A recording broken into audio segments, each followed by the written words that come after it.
MA final economics के paper optional 02 labour economics श्रम अर्थशास्त्र की इस क्लास में आप सबका पुनः स्वागत है। इससे पहले के लेक्चर में हम मजदूरी भुगतान की पद्धतियों की श्रृंखला में समय अनुसार मजदूरी भुगतान पद्धति एवं कार्य अनुसार मजदूरी भुगतान पद्धति के अर्थ, गुण और दोषों पर चर्चा कर चुके हैं। आज हम मजदूरी भुगतान की इन दोनों पद्धतियों में क्या अंतर है, ये किन किन क्षेत्रों में उपयोगी हैं और इन पद्धतियों में सुधार हेतु क्या सुझाव प्रस्तुत किए जा सकते हैं पर चर्चा करेंगे। सबसे पहले हम मजदूरी भुगतान की दोनों पद्धतियों से संक्षेप में पुनः परिचित हो लेते हैं। सामान्यतः मजदूरी का भुगतान दो प्रकार से किया जाता है, समय के अनुसार एवं कार्य के अनुसार। मजदूरी भुगतान की ये दोनों ही पद्धतियाँ अत्यंत प्राचीन समय से प्रचलित हैं और आज भी इनका महत्व किसी प्रकार से कम नहीं हुआ है। आधुनिक युग में जितनी भी प्रगतिशील या प्रेरणात्मक मजदूरी भुगतान पद्धतियाँ अपनाई गई हैं, वे सभी इन प्राचीन पद्धतियों के परिवर्तित या संशोधित रूप हैं। इस प्रकार मजदूरी देने की प्रमुख तीन पद्धतियाँ हैं। मजदूरी देने की पद्धतियाँ, पहला है समय अनुसार मजदूरी पद्धति, दूसरा है कार्यानुसार मजदूरी पद्धति और तीसरा है प्रेरणात्मक मजदूरी पद्धति। समय अनुसार या दैनिक मजदूरी पद्धति, इस पद्धति के अनुसार श्रमिक को काम करने के समय के हिसाब से पारिश्रमिक दिया जाता है। पारिश्रमिक की दर प्रति घंटा, प्रतिदिन, प्रति सप्ताह, प्रति माह अथवा प्रति वर्ष निश्चित होती है। प्राचीन काल में अधिकतर श्रमिकों को मजदूरी दिन के हिसाब से दी जाती थी, अतः इसे दैनिक मजदूरी के नाम से भी जाना जाता है।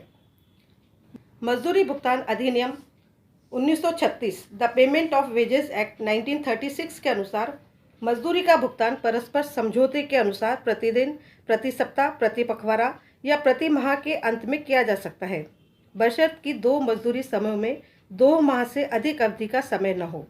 भारत में ये प्रणाली सभी उद्योगों में विद्यमान है। अधिकांश श्रम संघ समय अनुसार मजदूरी पद्धति के पक्ष में होते हैं। दूसरा है कार्यानुसार मजदूरी पद्धति। इस पद्धति के अनुसार जो श्रमिक जितना काम करता है वो उसी के अनुसार मजदूरी पाता है, चाहे वो उस काम को कितने ही दिनों में समाप्त करे। इस प्रकार जो श्रमिक अधिक कार्य कर लेता है उसको अधिक मजदूरी और जो कम काम करता है उसे कम मजदूरी मिलती है। इसमें काम समाप्त करने की अवधि निश्चित नहीं है। इस पद्धति के अनुसार भुगतान की दर किए हुए काम की मात्रा से संबंधित होती है, न कि समय से। काम की दर पहले से ही निश्चित कर दी जाती है ताकि सभी श्रमिकों को मजदूरी के संबंध में पूर्ण ज्ञान रहे। उदाहरण के लिए, यदि एक मेज बनाने के लिए 20 रुपये दिए जाते हैं तो उस श्रमिक को जो 2 मेज बनाता है 40 रुपये मिलेंगे, चाहे वो 2 मेज एक दिन में बनाए या 5 दिन में। इस प्रकार इस पद्धति में श्रम को अधिक महत्व दिया जाता है। इस पद्धति को पुनः 2 भागों में विभाजित किया जा सकता है। पहला है कार्यानुसार बढ़ती हुई मजदूरी। इस पद्धति के अनुसार श्रमिक जो मजदूरी उसके द्वारा उत्पादित वस्तु की मात्रा के साथ बढ़ती है, और दूसरा है कार्यानुसार घटती हुई मजदूरी। इस पद्धति के अनुसार जैसे जैसे कार्य बढ़ता जाता है, मजदूरी की राशि को क्रमशः प्रति इकाई घटा दिया जाता है। पहली प्रणाली उत्साही श्रमिकों के लिए लाभदायक है और दूसरी उद्योगपतियों के लिए। सामान्यतः कार्यानुसार मजदूरी भुगतान पद्धति को जितना काम उतनी मजदूरी या दाम वाली प्रणाली भी कहते हैं। इस पद्धति में प्रति इकाई मजदूरी की दर निर्धारित करना अत्यंत आवश्यक है। मजदूरी की प्रति इकाई दर निर्धारित करने से पूर्व औसत श्रमिक की कार्यक्षमता का अध्ययन किया जाता है।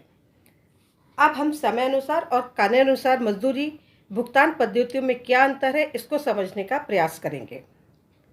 समय अनुसार मजदूरी भुगतान पद्धति में मजदूरी समय अनुसार दी जाती है, जबकि कार्यानुसार मजदूरी भुगतान पद्धति में मजदूरी कार्यानुसार दी जाती है। समय अनुसार मजदूरी भुगतान पद्धति कुशल व उत्साही श्रमिकों के लिए प्रेरणादायक नहीं है, जबकि कार्यानुसार मजदूरी भुगतान पद्धति कुशल व उत्साही श्रमिकों के लिए विशेष प्रेरणादायक है। मजदूरी बराबर लगाया गया समय गुणा मजदूरी की दर समय अनुसार मजदूरी भुगतान पद्धति में मजदूरी ज्ञात करने का सूत्र है, जबकि कार्यानुसार मजदूरी पद्धति में मजदूरी बराबर किया गया कार्य गुणा प्रति इकाई दर से मजदूरी ज्ञात की जाती है। समय अनुसार मजदूरी भुगतान पद्धति में मजदूरी की मात्रा निश्चित होती है।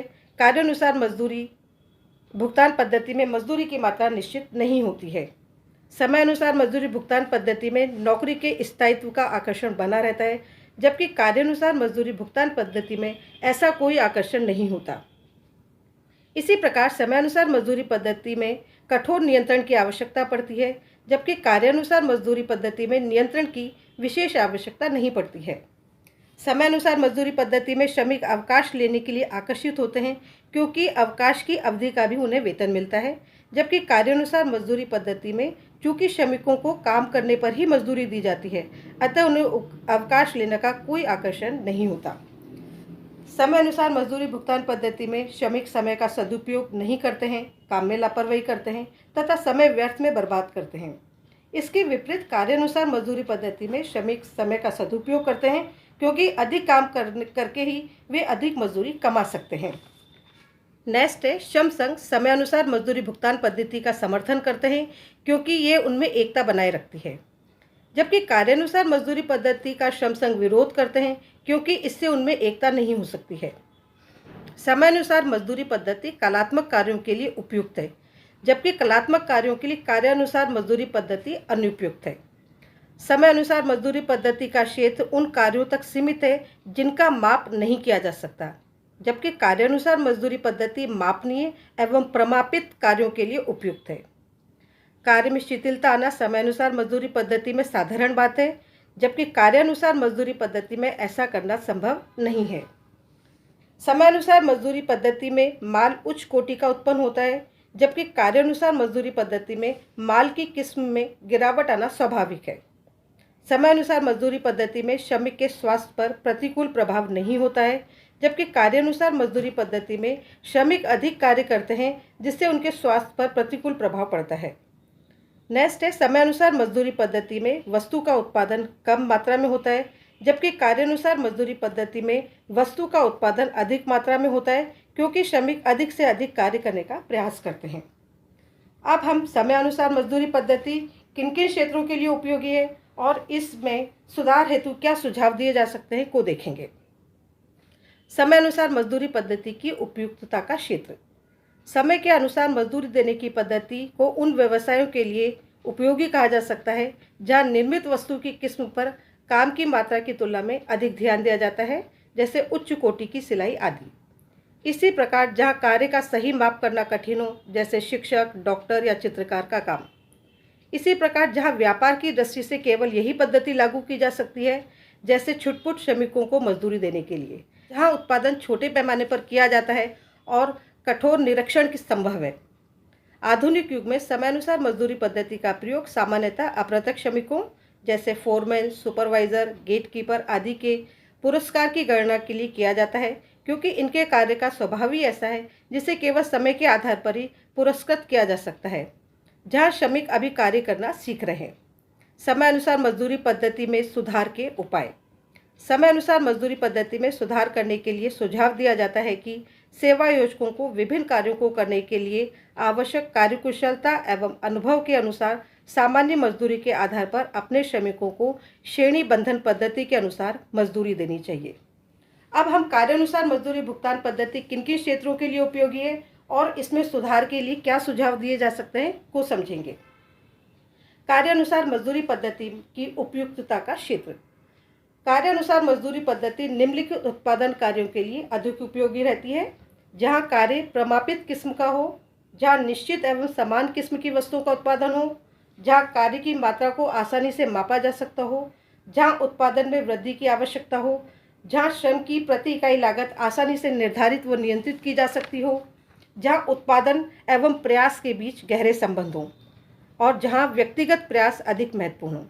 सेवा योजक कार्यानुसार मजदूरी भुगतान पद्धति को पसंद करते हैं। ये उन सब व्यवसायों के लिए बहुत उपयोगी है जो पहले बेचते हैं और फिर बनाते हैं। कोयले की खानों, सूती वस्त्र उद्योगों, जूता फैक्ट्रियों आदि में ये पद्धति सफलतापूर्वक लागू की गई है। कार्यानुसार मजदूरी पद्धति में सुधार के उपाय।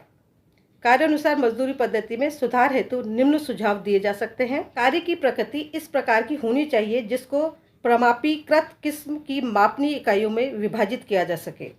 इस बात का ध्यान रखा जाए कि अधिक उत्पादन करने के लालच में कोई श्रमिक मशीनों, औजारों व साज सामानों का अपव्यय न करे। कार्यानुसार भुगतान की दर को कार्य की मात्रा के आधार पर, जो कि एक औसत योग्यता वाले श्रमिक उचित रूप से अपेक्षित है, निश्चित की जानी चाहिए। इसका पता पुराने रिकॉर्ड व अनुभव से लगाया जा सकता है।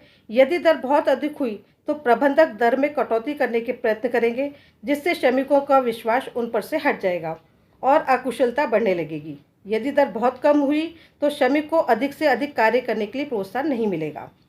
नेक्स्ट है, कार्य की परिस्थितियों का इस प्रकार से संगठन करना चाहिए कि प्रत्येक स्तर पर श्रमिकों को काम बराबर मिलता रहे तथा उन्हें काम न मिलने के कारण कोई हानि उठानी न पड़े।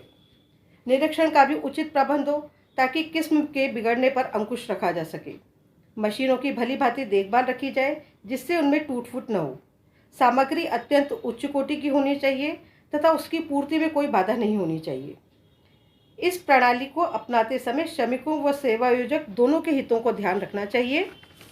समय अनुसार मजदूरी भुगतान पद्धति और कार्य अनुसार मजदूरी भुगतान पद्धति की तुलना से ये स्पष्ट है कि दोनों पद्धतियों के अपने अपने गुण व दोष हैं।